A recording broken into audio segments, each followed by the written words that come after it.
जी हाँ दोस्तों, अंधेरा नहीं प्रकाश करेंगे। जी हाँ दोस्तों, अंधेरा नहीं प्रकाश करेंगे, वादा नहीं विकास करेंगे।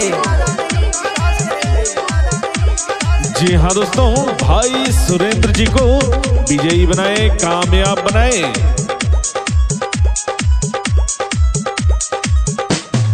होई विकास करके दुख भलैया, अब पारधानी लड़िया सुरेंद्र भैया। भाई सुरेंद्र जी को विजयी बनाए, कामयाब बनाए। होई विकास करके दुख भलैया, अब पारधानी लड़िया सुरेंद्र भैया। चर्चा चलत बाड़े गाँव नगरी के, विजयी बनैया सुरेंद्र भैया जी के। विजयी बनैया सुरेंद्र भैया जी के। विजयी बनैया सुरेंद्र भैया जी के। जी हाँ, अंधेरा नहीं प्रकाश करेंगे, वादा नहीं विकास करेंगे। जी हाँ, यदि आप अपने क्षेत्र का, अपने ग्राम का विकास चाहते हैं तो भाई सुरेंद्र जी को भारी मतों से विजयी बनावे, कामयाब बनावे।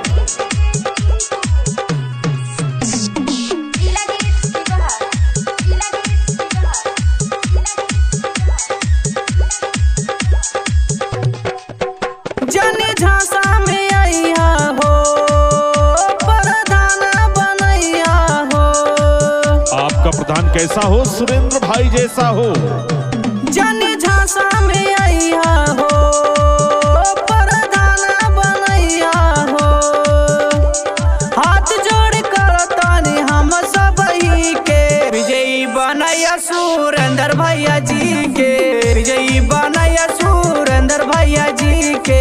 विजयी बनैया सुरेंद्र भैया जी के। जी हाँ, अंधेरा नहीं प्रकाश करेंगे, वादा नहीं विकास करेंगे।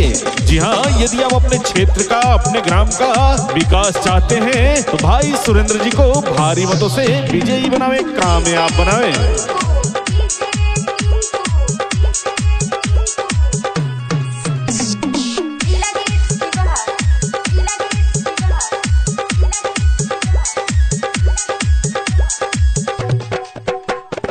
सबसे दोहैया हो, अब किन के जितैया हो।